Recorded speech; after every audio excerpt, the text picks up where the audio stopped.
Talkies zone நேயர்களுக்கு வணக்கம். இன்றைக்கி நம்ம டாக்கிஸ் ஜோனில் எந்த கண்டென்ட்டை பற்றி பார்க்க போகிறோன்னா, வந்தாரை வாழ வைக்கும் சென்னை. வெளியூர்லேருந்து சென்னைக்கு வரவங்கள சென்னை வாழ வைக்குதா இல்லையா அப்படின்றது தான் இந்த வீடியோவில் நம்ம பார்க்க போகிறோம். எஸ், வெளியூர்லேருந்து பெரிய கனவோட எல்லாத்தையும் விட்டுட்டு சென்னைக்கு வராங்க. ஏதோ ஒரு கனவில் ஜெயிக்கணும் அப்படின்னு சொல்லிட்டு வராங்க. சினிமா, பிஸ்னஸ், டீ கடை, சம்திங் ஏதோ ஒரு மைண்ட் செட்டில் வராங்க. ஆனால் அது சென்னை வாழ வைக்குதா இல்லையா அப்படின்றது தான் நம்ம ஃபுல்லாக பார்க்க போகிறோம். ஸோ சென்னைக்கு வந்த எல்லாருமே நல்லா தான் இருக்காங்க. ஸோ சென்னைக்கு வந்தால் எல்லாமே அவங்களுக்கு A to Z என்னெல்லாம் வேணுமோ எல்லாமே சென்னை ஆப்வியஸாக கை கொடுக்குது.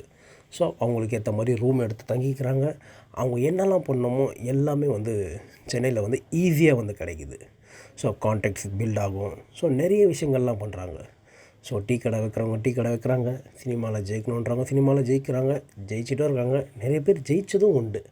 ஸோ இன்றைக்கி பெரிய ஸ்டாராலாம் இருக்காங்க வெளியூர்லேருந்து வந்தவங்களாம் சென்னைக்கு. ஸோ சென்னை எப்போவுமே கை கொடுக்கும். வந்தாரை வாழ வைக்கும் சென்னை. அண்டு தீபாவளி பொங்கல்லாம் பார்த்திங்கனாக்கா சென்னை வெறிச்சோடி கிடக்கும்.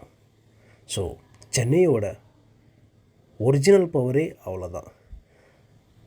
இதுக்கு முன்னாடி நீங்கள் பார்த்தீங்கன்னாக்கா சென்னையில் ரொம்ப டிராஃபிக்காக இருக்கும், எப்போவுமே டிராஃபிக்காக இருக்கும். ஸோ சென்னையில் தீபாவளி பொங்கலுக்கு மட்டும் வெறிச்சோடி இருக்கும். ஆனால் பாவீங்களா, இது தாண்டா சென்னையோட ஒரிஜினல் பவரே அப்படின்ற மாதிரி என்ன மாதிரி சென்னை வாசிகளுக்கெல்லாம் தோணும். ஸோ அப்போ சென்னையில் எவ்வளோ எவ்வளோ ஊர் மக்கள்லாம் சென்னையில் வாழ்கிறாங்க அப்படின்றது நம்மளால் பார்க்க முடியுது. நம்ம நாட்டுக்கு டெல்லி எப்படி தலைநகரமோ, ஸோ அதே மாதிரி சென்னை, தமிழ்நாட்டுக்கு சென்னை தான் ஒரு பெரிய தலைநகரம். ஸோ நீங்களும் வெளியூரில் இருந்தீங்கன்னா சென்னைக்கு கிளம்பி வாங்க, தைரியமாக வாங்க. சென்னை எப்போவுமே உங்களுக்கு கை கொடுக்கும். வந்தாரை வாழ வைக்கும் சென்னை. ஸோ சென்னையில் சுற்றி பார்க்குறதுக்கு இடத்துக்கு பஞ்சமே கிடையாது.